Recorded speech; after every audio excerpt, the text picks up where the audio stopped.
ringside tonight. We saw him goading you as well during the fight. I don't know where he is. Where's Alexander Usyk, the rabbit? Hey, rabbit! Me and you, sucker, next. Me and you. You're getting it, little sucker. Rabbit. Hey, look at it. 15-stone little midget beat a bodybuilder. Well, I ain't a bodybuilder, sucker. I'm going to write you off. I already done one Ukrainian Klitschko, didn't I? And I'll do you as well, gappy teeth. You ugly little man. You ugly little man.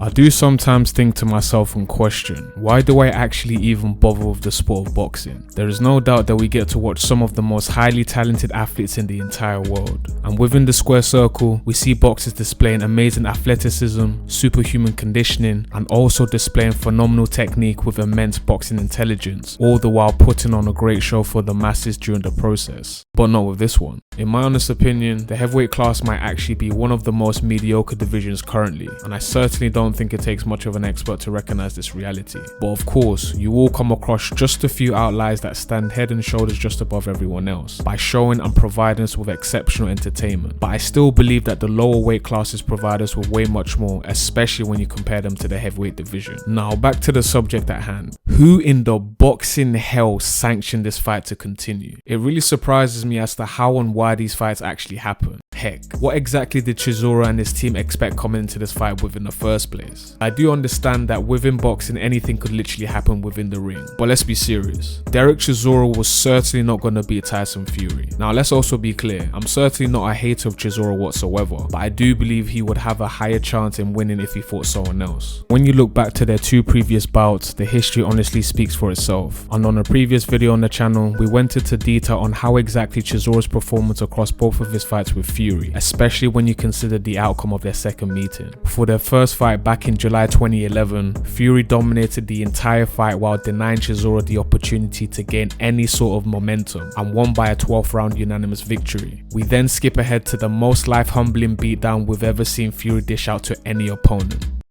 Well, there was this one other time.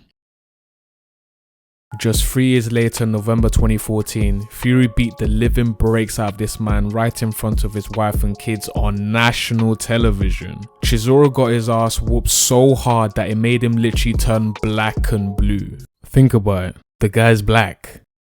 We then get to the abomination of an event we unfortunately call a boxing fight, to finally conclude their trilogy, and at this point, this wasn't even a trilogy in the first place. A thing to also note is that in a very unique way, this fight was much different compared to their previous two. Now, here I'm going to show you an exact breakdown of the events that occurred during the trilogy bout, and I will also detail every single thing that transpired in all 12 rounds.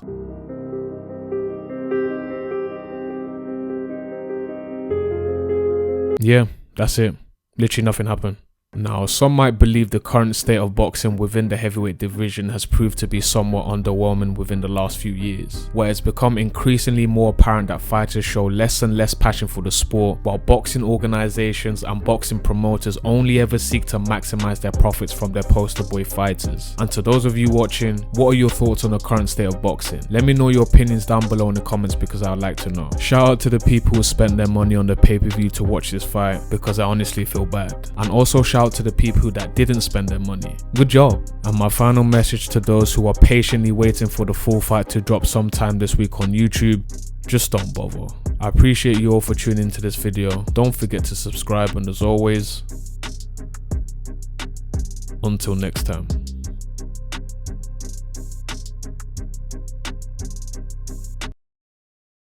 Alexander, how do you feel? Heavyweight champion of the world. I'm very feel.